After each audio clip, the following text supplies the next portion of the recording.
जय हिंद, वंदे मातरम। बच्चों, कैसे हो आप सभी?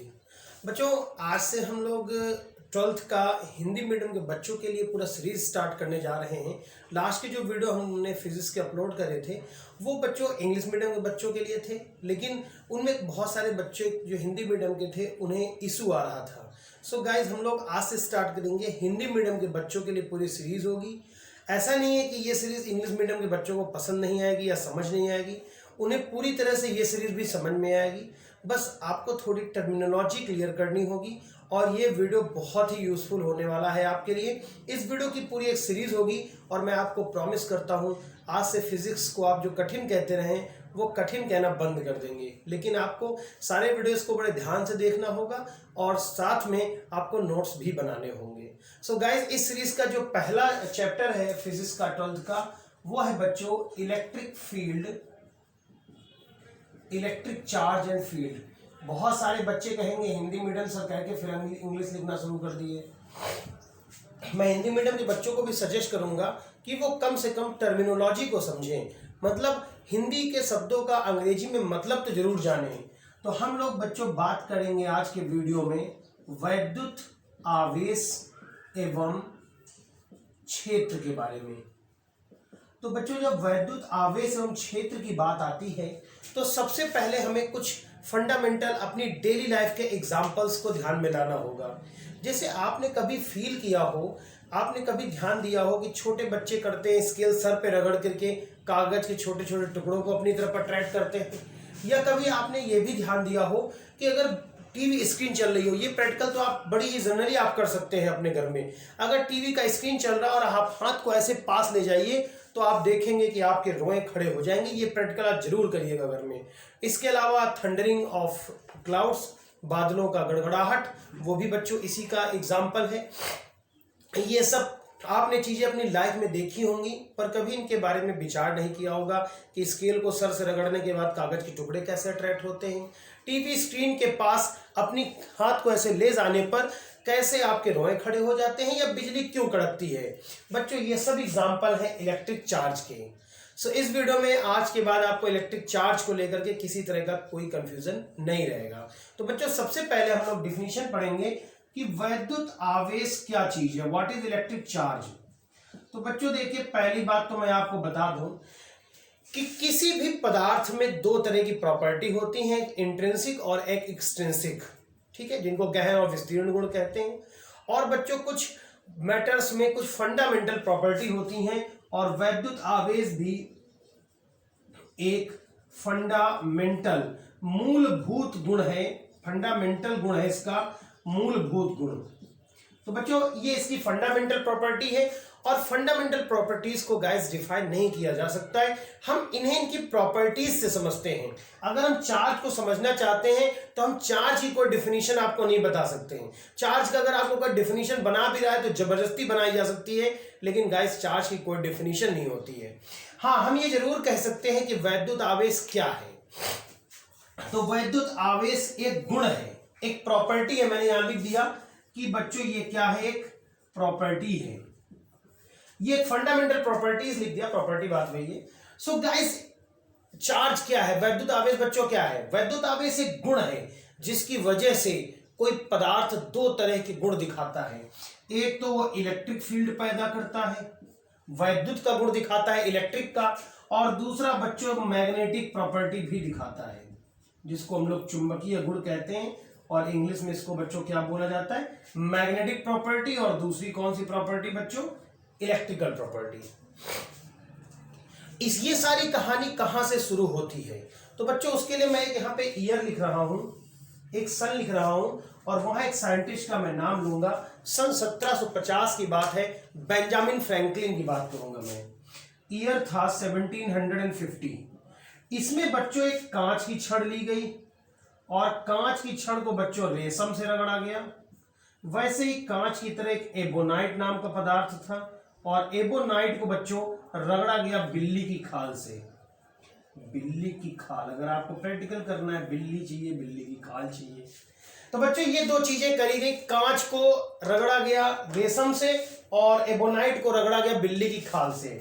अब देखिए बच्चों, छोटा सा प्रैक्टिकल जो एनसीईआरटी में भी शायद दिया है, ये मैंने बना दिया बच्चों एक कांच की छड़,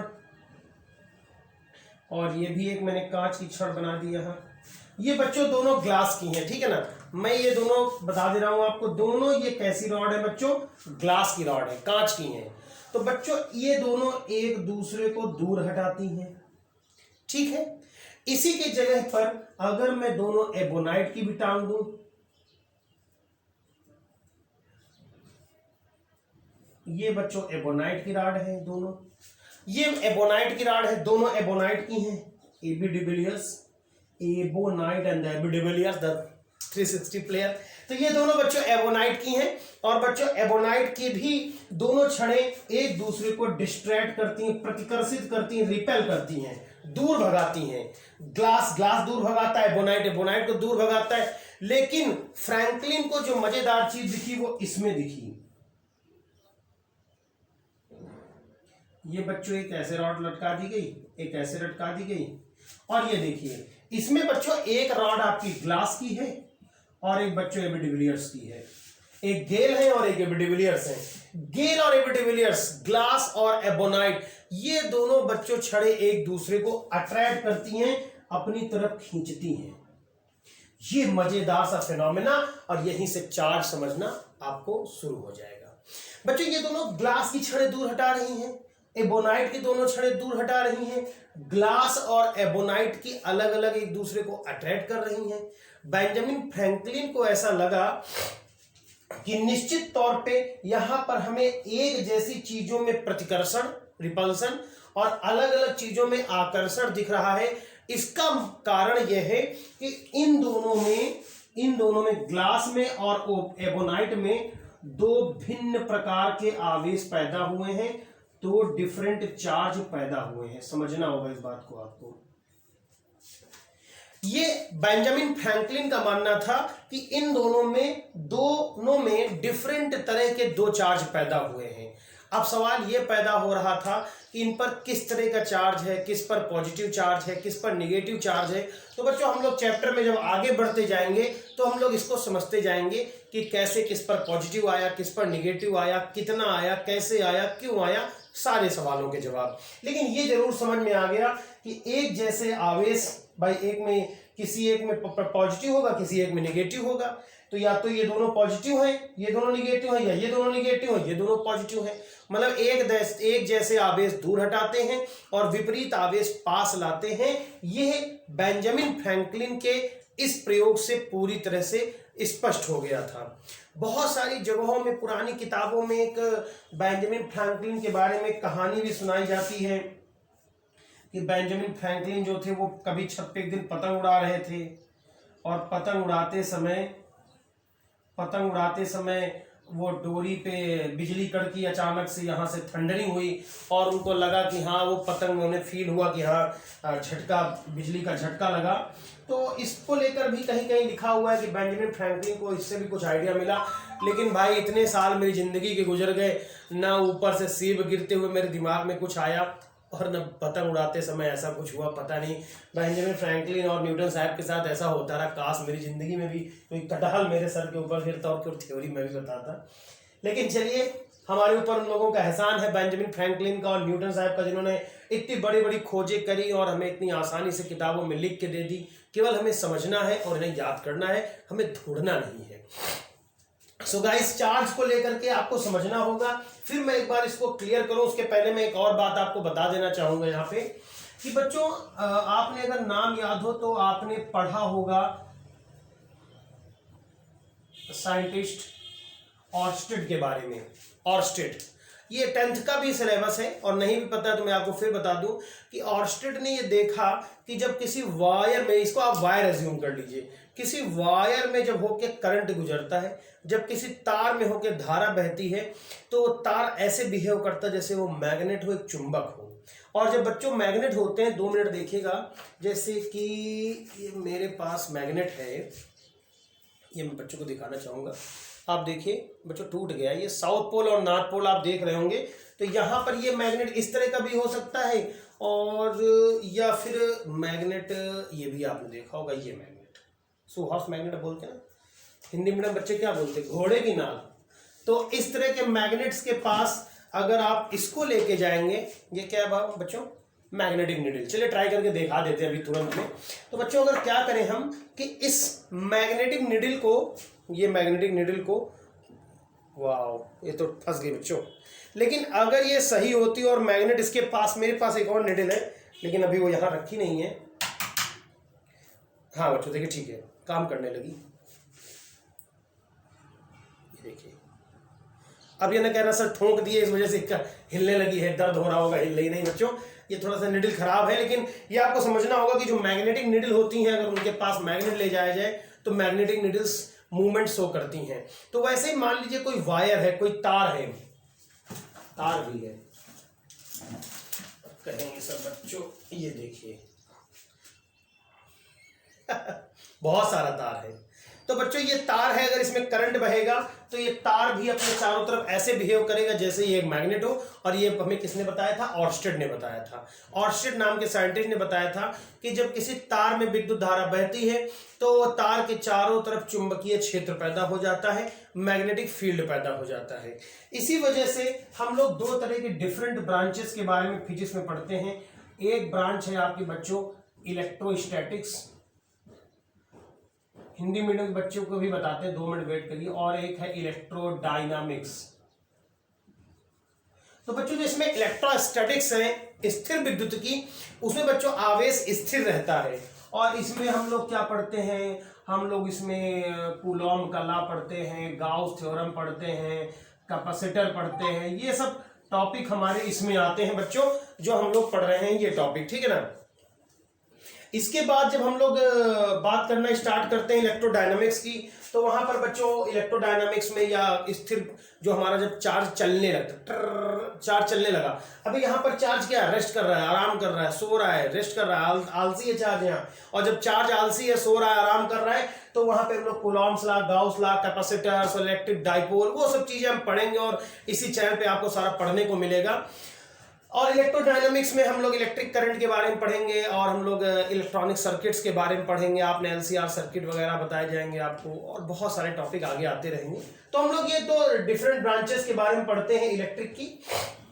इलेक्ट्रोस्टैटिक्स की हम लोग ये बात कर रहे हैं, इलेक्ट्रिक चार्ज। इलेक्ट्रिक चार्ज मैंने आपको क्या बताया कि इलेक्ट्रिक चार्ज क्या है, वैद्युत आवेश किसी पदार्थ का वह गुण है जिसके कारण वह वैद्युत और चुंबकीय गुण या प्रभाव प्रदर्शित करता है।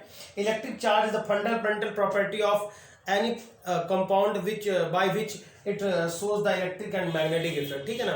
और उसके बाद हमने आपसे बताया कि चार्ज क्या है, उसको डिफाइन करने के लिए बेंजामिन फ्रैंकलिन का एक छोटा सा प्रैक्टिकल मैंने आपको बताया कि कांच को रेशम की छड़ से, कांच को रेशम नहीं, कांच की छड़ को रेशम से और एबोनाइट को बिल्ली की खाल से रगड़ने के बाद देखा गया कांच की छड़ें में प्रतिकर्षण आपस में होता है, एबोनाइट की छड़ें भी एक दूसरे को प्रतिकर्षित करती हैं, लेकिन कांच और एबोनाइट आकर्षित करता है।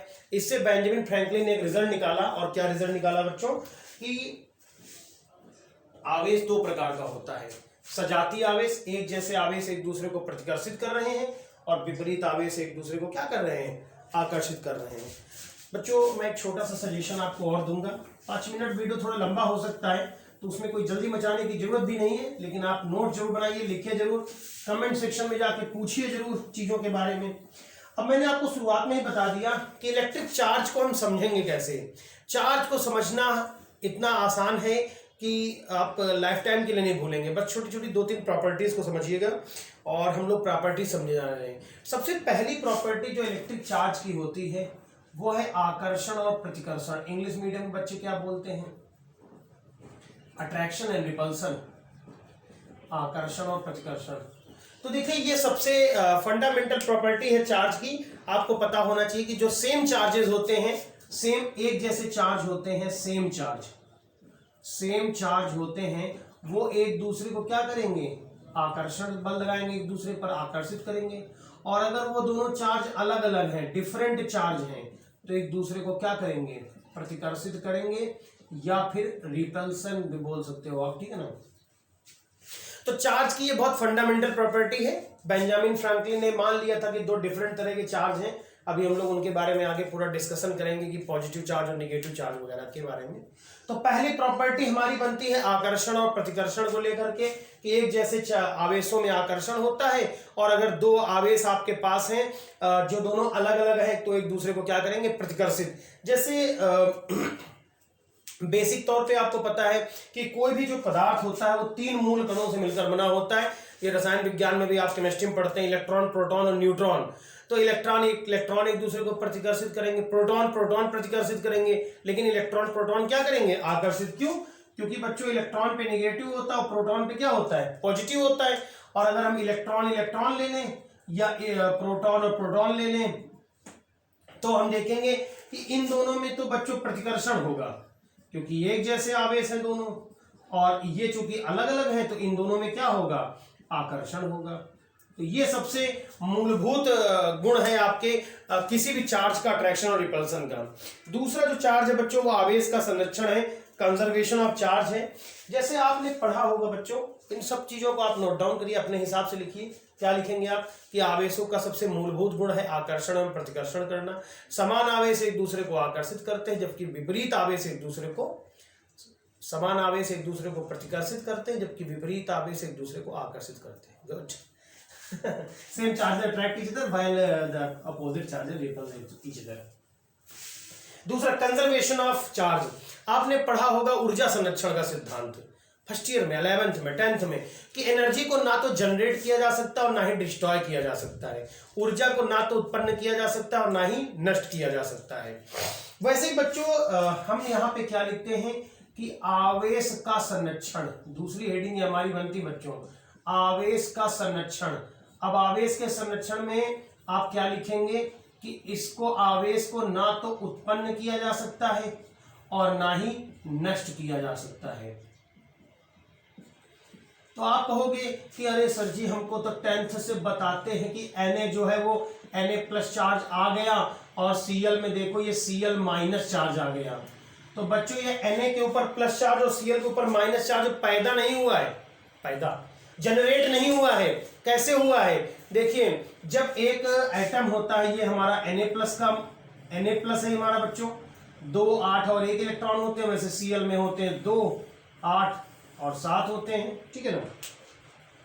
तो यहाँ पर क्या है, 2 इलेक्ट्रॉन है, यहाँ पे क्या है 8 इलेक्ट्रॉन है, यहाँ पर 1 इलेक्ट्रॉन है, यहाँ 2 इलेक्ट्रॉन है, यहाँ 8 इलेक्ट्रॉन है, यहाँ 7 इलेक्ट्रॉन है।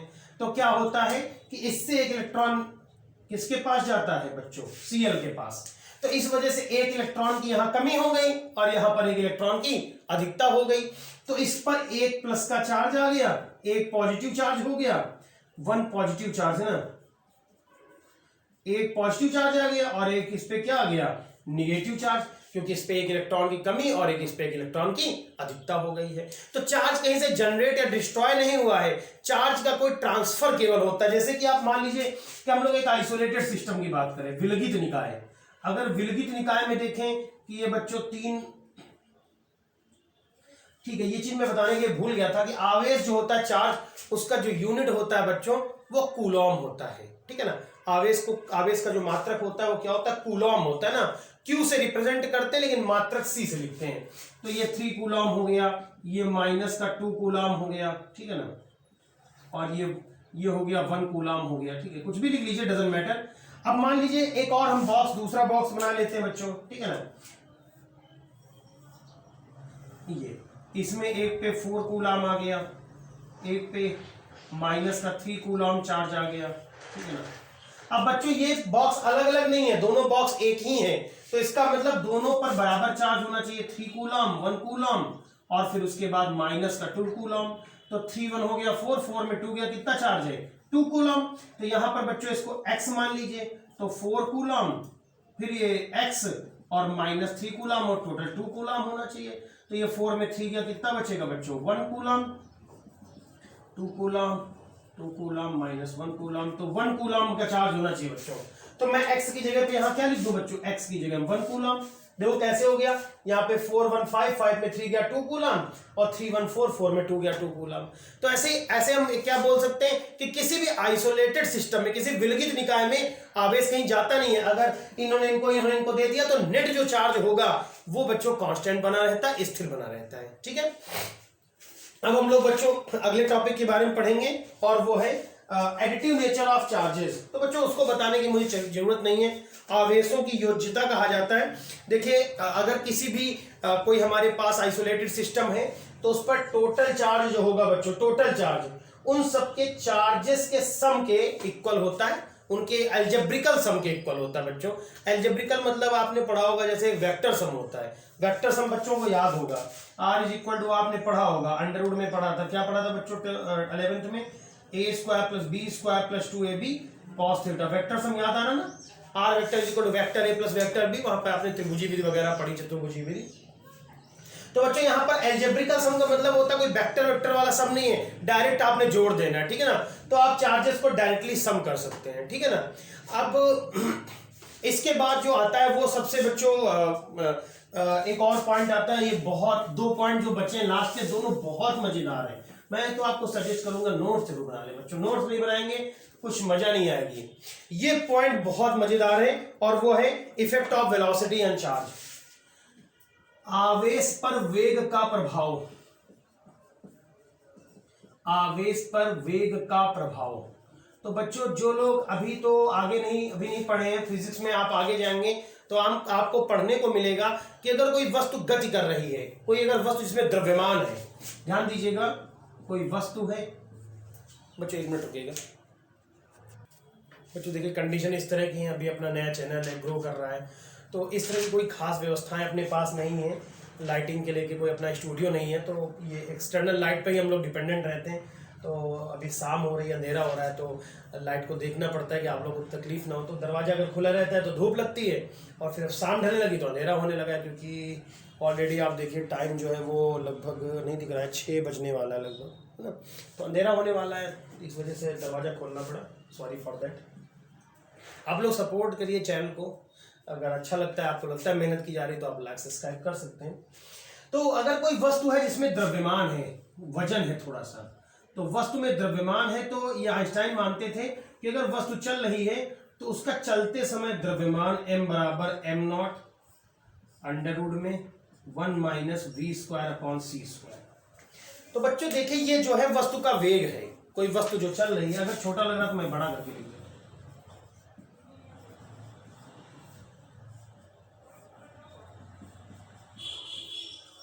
ये 1 minus V square C square, ये बच्चों वस्तु का वेग है।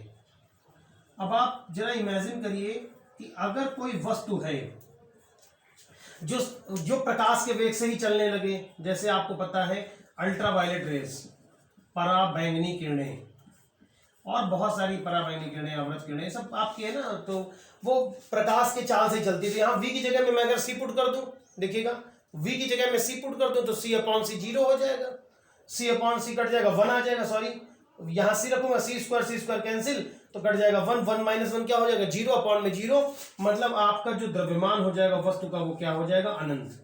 ठीक है, तो हम ये कह, अच्छा इसके अलावा अगर मान लीजिए कोई वस्तु का वेग 0 है, जैसे मैं अभी खड़ा हूं, ठीक है ना, एट रेस्ट हूं, मैं अभी रेस्ट पे हूं, मैं चल नहीं रहा हूं, तो ऐसी कंडीशन में यहाँ v की जगह हम रख देंगे 0, ये पूरा 0 हो जाएगा, ये पूरा जो सिस्टम है ये पूरा क्या हो जाएगा बच्चों 0 हो जाएगा। अगर मैं v की जगह 0 रख दूंगा तो v की जगह 0 दूंगा पूरा 0 हो जाएगा, अपॉन में 1 लिखा रहेगा, 1 लिखा नहीं जाता है। ऐसी कंडीशन में m is equal to m0, मतलब मेरा जो गतिज द्रव्यमान है, चलते समय का वेग और रुके समय का वेग बराबर हो जाएगा ऐसी कंडीशन में, ठीक बात है। लेकिन यहां पर जो है अनंत वेग हुआ जा रहा है, तो द्रव्यमान पर तो असर पड़ता है, लेकिन इस तरह से आवेश पर किसी प्रकार का कोई भी प्रभाव नहीं पड़ता है। मतलब कोई वस्तु अगर रुकी हुई है या वो चल रही है, उससे वस्तु के वेग का कोई लेना देना नहीं है। Any object at the rest and any object at the motion have the same charges, है ना। तो वस्तु का द्रव्यमान तो बदलेगा वस्तु के चलने पर, लेकिन किसी प्रकार से आवेश पर कोई प्रभाव नहीं पड़ेगा। तो फाइनल प्रॉपर्टी बच्चों जो है वो क्वांटाइजेशन ऑफ चार्ज है, क्वांटीकरण कहलाता है ये, क्वांटाइजेशन ऑफ चार्ज बड़ा मजेदार है।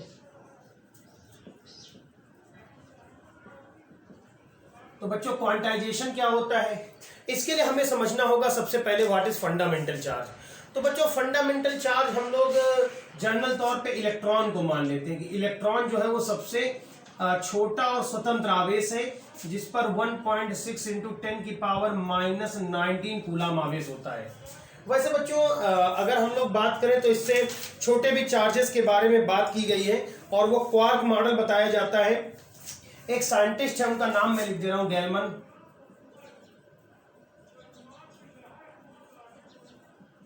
बच्चों यहां समझना होगा आपको, गैलमन एंड ज़्वाइग दो साइंटिस्ट के नाम है।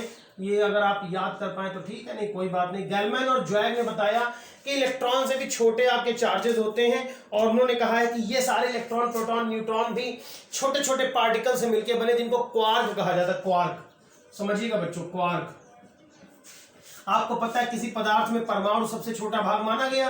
परमाणु में आपको पता है कि इस चारों तरफ चक्कर लगाते हुए, बच्चों रेड मार्कर, प्रोटॉन और न्यूट्रॉन जो है वो नाभिक में रहते हैं और इलेक्ट्रॉन बाहर की कक्षाओं में चक्कर लगाते रहते हैं। लेकिन गैलमन और ज़्वाइग ने यह माना कि नहीं, ये जो पदार्थ में इलेक्ट्रॉन, प्रोटॉन, न्यूट्रॉन है, किससे मिलके बने हैं? क्वार्क से। 6 प्रकार के क्वार्कों के बारे में बताया है और मैं उनको लिख दे रहा हूं, ठीक है ना। वैसे अगर आपको ना भी याद रहेगा तो एक को बोलते हैं अप क्वार्क, इसको बोलते हैं डाउन क्वार्क, इसमें दूसरा आ जाएगा चार्म, चार्म के साथ आ जाएगा स्ट्रेंज, ये सारे इंग्लिश के वर्ड हैं। टॉप और बॉटम, टॉप और टॉप का अपोजिट बॉटम, आपका डाउन, ऐसे करके याद रख सकते हैं। चार माने खूबसूरत, स्टैंड माने आश्चर्यजनक, थोड़ा सा अजीब, ठीक है। तो ये इनको अप टाइप कहा जाता है, अप टाइप, अप टाइप।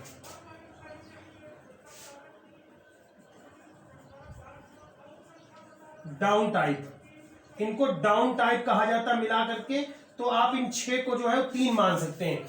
इन पर जो चार्ज माना गया अप टाइप पर, वो माना गया 1 इलेक्ट्रॉन के 2/3 के बराबर, ठीक है। और इन पर जो चार्ज माना गया वो 1/3 इलेक्ट्रॉन के बराबर। अब बच्चों आपको याद रखने होंगे, ये थोड़ा सा रट्टा मार तरीका है, आपको याद रखना होगा और थोड़ा ये भी समझना होगा कि इलेक्ट्रॉन पे चार्ज अगर मैं निगेटिव ना लगाऊं तब भी ठीक है, ये पॉजिटिव होगा, ये निगेटिव हो गया, ठीक है ना। और इससे हम लोग आइडिया लगा सकते हैं कि एक इलेक्ट्रॉन जो है वो किससे मिलकर के बना हुआ है, ठीक है ना। ये सब चीजें आइडिया आप लगा सकते हैं, लेकिन वो उतना गहराई पे नहीं जाना अपने को। इन सबको हम लोग क्यों नहीं पढ़ते? क्योंकि बच्चों ये जो है वो एग्जिस्ट नहीं करते हैं, इंडिपेंडेंट नहीं है, इस वजह से इनके बारे में हम लोग बात नहीं करेंगे। हम लोग बात करेंगे सबसे फंडामेंटल चार्ज किसको मानेंगे? इलेक्ट्रॉन को। जानकारी थी तो मैंने बता दिया कि गैलमैन और ज़्वाइग ने माना कि ये इलेक्ट्रॉन, प्रोटॉन, न्यूट्रॉन भी क्वार्क से मिलकर बने और क्वार्क ये होते, हर क्वार्क पर इतना चार्ज होता है। क्लियर है बच्चों? चलिए आगे बढ़ते हैं। तो बच्चों देखिए, अगर मान लीजिए कोई पदार्थ है, अभी हमने बात करी कि सोडियम ने अपना एक इलेक्ट्रॉन क्लोरीन को डोनेट कर दिया। तो बच्चों सोडियम ने एक इलेक्ट्रॉन को डोनेट किया, इन्होंने एक इनको दिया, तो इन पर एक प्लस का, इनके ऊपर एक माइनस का चार्ज, तो इसको हम सी से लिख दे रहे हैं, ठीक है ना। 1 कूलम प्लस 1 कूलम माइनस, या 2 दे सकते थे, इनको 2 मिल सकते थे। मान लीजिए सोडियम के बजाय मैग्नीशियम दे दे और ऑप्शन ले ले, या 3 दे सकते हैं और ये 3 ले सकते हैं।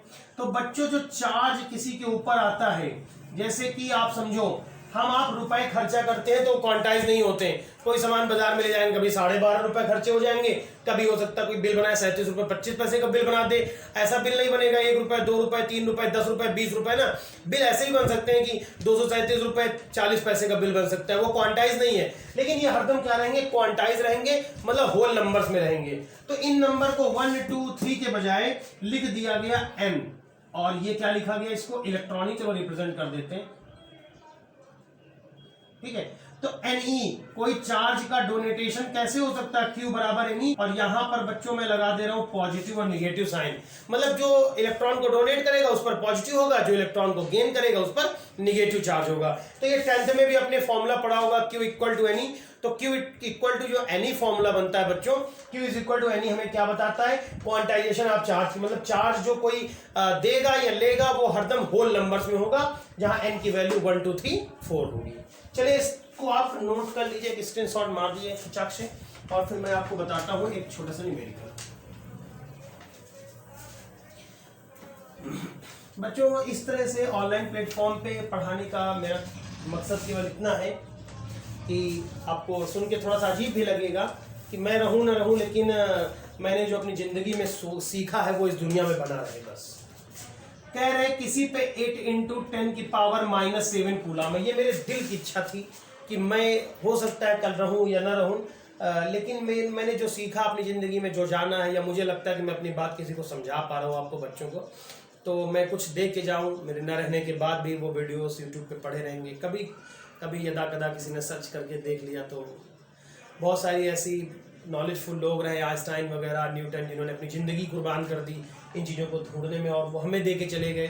कुछ हासिल नहीं करा उन्होंने, उसके बदले में कुछ चाहत नहीं रखी।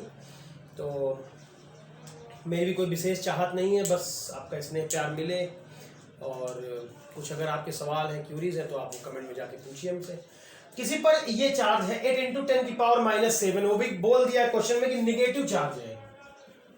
कितना चार्ज है? 8 इंटू 10 की पावर -7। कह रहे कितने इलेक्ट्रॉन उसके पास ज्यादा है या कम है। भाई देखो, निगेटिव चार्ज तभी किसी के ऊपर आता है जब इलेक्ट्रॉन एक्स्ट्रा हो जाते हैं, तो ये तो क्लियर है, ठीक है ना। तो ये उसके ऊपर चार्ज है, Q = 8 इंटू 10 की पावर -7। हम लोग इलेक्ट्रॉन पे क्या जानते हैं? 1.6 इंटू 10 की पावर -7। अगर हम लगाएंगे Q = Ne, तो N बराबर हो जाएगा Q/E। Q की वैल्यू 1.6 इंटू 10 की पावर -7, 8 इंटू 10 की पावर -7, और 1.6 इंटू 10 की पावर -19। बच्चों ये देखिए, यहाँ हटाएंगे तो ये हो जाएगा ऊपर 16, 5 जो कितना हो जाएगा 85 इंटू 10 की पावर, ये ऊपर जाएगा 12। तो बच्चों उसके पास 5 इंटू 10 की पावर 12 इलेक्ट्रॉन एक्स्ट्रा हैं। उस पदार्थ में कितने इलेक्ट्रॉन एक्स्ट्रा है? 5 × 10⁻12 इलेक्ट्रॉन, ठीक है ना। समझ आ गया होगा आसानी से। चलिए एक और चीज समझ लें कि अगर किसी पर 1 कूलम आवेश है तो उसके ऊपर इलेक्ट्रॉनों की क्या दिखता है, कमी हो सकती है। तो ये क्वेश्चन पेपर में बहुत आता है बच्चों। पेपर में जो यूपी बोर्ड के बच्चे हैं उनमें बहुत देखेंगे क्वेश्चन आता है, 1 कूलम आवेश का क्या मतलब है। तो Q = बच्चों कितना दिया है? 1 कूलम। और E = क्या है? 1.6 इंटू 10 की पावर -19। N = अभी हम लोगों ने बात करी Q/E। Q की वैल्यू 1 इंटू 10 की पावर -19, 1 इंटू 10 की पावर 19 अपॉन में 1.6, या 1 इंटू, इसको मैंने एक जीरो इससे निकाल के दे दिया, 10 इंटू 10 की पावर 18 और अपॉन में 1.6। अब बच्चों आप देखो, इसको मैं डिवाइड करूंगा तो ये ऐसे करके पॉइंट यहाँ जीरो बढ़ जाएगा, 100 हो जाएगा, 16 × 6 = 96, 16 × 9 = 32, 6.25 इंटू 10 की पावर 18 इलेक्ट्रॉन। तो बच्चों 1 कूलम चार्ज का मतलब इतने इलेक्ट्रॉन होते हैं। ये बहुत इंपॉर्टेंट बात है कि 1 कूलम का मतलब इतने इलेक्ट्रॉन होते हैं। तो बच्चों आज के वीडियो में हम लोगों ने क्या सीखा कि आवेश क्या है, आवेश क्या है, दूसरा उसके आवेश के क्या प्रकार हैं, आवेश के क्या गुण हैं, 4 तरह के गुण बताएं, और चौथा कुछ आंकिक प्रश्न मतलब न्यूमेरिकल 4। तो ये 4 टॉपिक हम लोगों ने आज के वीडियो में डिस्कस करे हैं, और इस तरह की सीरीज पूरी चलती रहेगी बच्चों। आजकल महामारी का जो दौर से हम सभी गुजर रहे हैं, मैं सभी अपने प्यारे बच्चों को रिक्वेस्ट करूंगा कि आप सभी समझदार हैं, पढ़े लिखे हैं, और आप समाज के लिए एक आईना बनिए। मास्क का उपयोग करिए, सैनिटाइजर का उपयोग करिए, देश में जागरूकता फैलाइए, नकारात्मक बातों से दूर रहिए, नकारात्मकता को मत फैलने दीजिए। ये आपकी और हमारी जिम्मेदारी है। वीडियो आपको कैसा लगा कमेंट सेक्शन में जरूर बताइए। Thanks for watching this video. जय हिंद, वंदे मातरम।